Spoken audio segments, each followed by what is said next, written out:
What's up, guys? You've probably all seen the headlines by now. Josh Gordon has been reinstated by the NFL and has signed with the Kansas City Chiefs. And quite possibly, you had one of two reactions.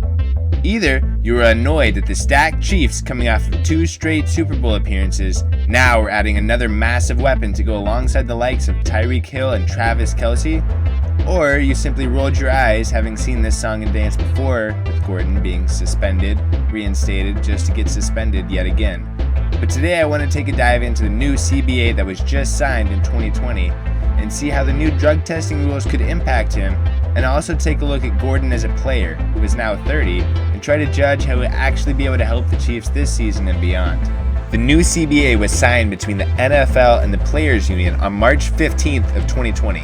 One of the most significant changes, at least in Gordon's case, was the loosening of the rules for governing players' use of marijuana. With the new collective bargaining agreement, a player that tests positive for marijuana can no longer be suspended. Testing is now limited to the first 2 weeks of training camp instead of the previous window of April 20th to August. The amount of THC needed to trigger a positive test is increased fourfold. Although the players can no longer be suspended for positive tests, they can be fined several weeks' salary depending on the number of positive tests.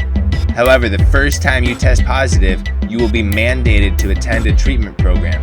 And ex-players will tell you this is not a desirable program to be in. I'm not going to fail a test. Because if I fail a test, then I got to be in for 27 months. I don't fail a test. I go in 3 months, stage 1, then I'm told on the last, congratulations, you've been moved into phase 2 or stage 2 of the substance abuse program. While this time around, his chances look a lot better to be able to stay in the league, particularly due to the more relaxed rules on marijuana, he could still run into some issues along the line, with problems dating back to 2010 when he was a sophomore at Baylor. He was cited with a misdemeanor drug possession charges. Then, in 2011, he was suspended indefinitely for failing a drug test. After a transfer to Utah and not playing it down for them, he was drafted by the Cleveland Browns in the second round of the 2012 NFL Draft. After playing all 16 games in 2012 and putting up 805 yards with 5 touchdowns, Gordon was handed his first NFL suspension for a failed drug test and was forced to miss the first 2 games of the 2013 season. Despite that, Gordon went on to a Pro Bowl in his second season, leading the league with 1,646 receiving yards. Unfortunately, Gordon was arrested for driving while impaired in 2014 and received his second NFL suspension, this time for the entire 2014 season, eventually going on to have it reduced to 10 games under the NFL's new policy. Coming back to play after his suspension in 2014, Gordon was then suspended by the Browns for 1 game at the end of the season for a violation of the team's rules. Then, in 2015, Gordon was suspended by the NFL yet again. He then applies for reinstatement in January of 2016, only to be denied in April due to another failed drug test.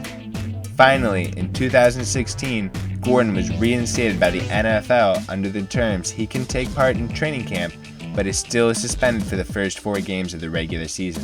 Suddenly, in September, Gordon decides to enter a rehab facility rather than trying to return from his suspension, missing the entire season. In March of 2017, Gordon once again applied for reinstatement, only to be denied in May. Then in November, the NFL reinstated Gordon with a chance to return to play starting in Week 13. After finishing out the 2017 season and playing well, he signs a 1-year contract with the Browns in early 2018. But after some early drama and an injury in training camp, Gordon plays in Week 1 only to be ruled out for Week 2 after a hamstring injury that reportedly occurred during a non-team photo shoot. The Browns then leaked that they had trust issues relating to him showing up late. Finally, the Browns traded Gordon to the New England Patriots for a 5th-round pick. After racking up 720 yards and 3 touchdowns with the Pats, Gordon announced he is stepping away from football to focus on mental health. Hours later, however, the NFL announced he was once again suspended, this time indefinitely, for violating the league's substance abuse policy. After a long off-season deliberation, the NFL reinstated Gordon in August of 2019, and Gordon appeared in Game 1 for the Patriots.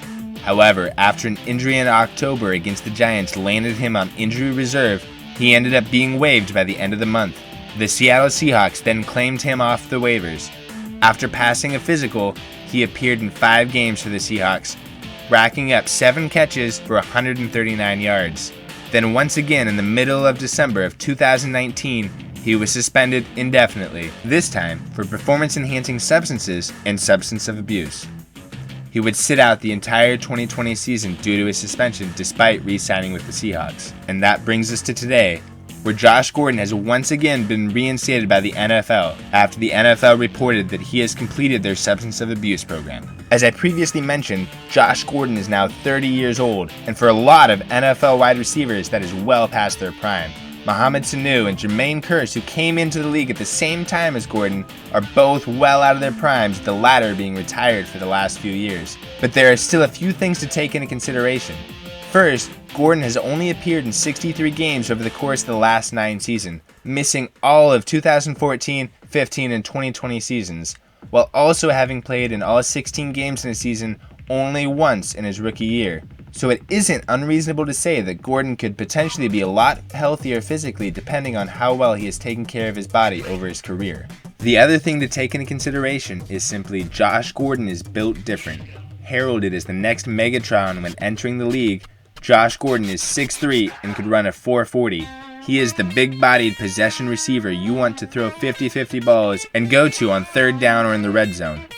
If he looks even close to how he looked coming out of college, he could be a solid addition to the Chiefs' receiving corps. The thought of a defense needing to cover Tyreek Hill, Travis Kelce, and Josh Gordon all catching passes from Patrick Mahomes is daunting, as a defense would be forced with the tough decision of deciding who to double or who to take out of the game. While it isn't an easy road ahead for Gordon, hopefully this time we finally get to see him be what we all believed he had the potential to be coming out of college. That's it for today's video. If you enjoyed the content, please like and subscribe, and be sure to comment down below your thoughts on Josh Gordon's reinstatement.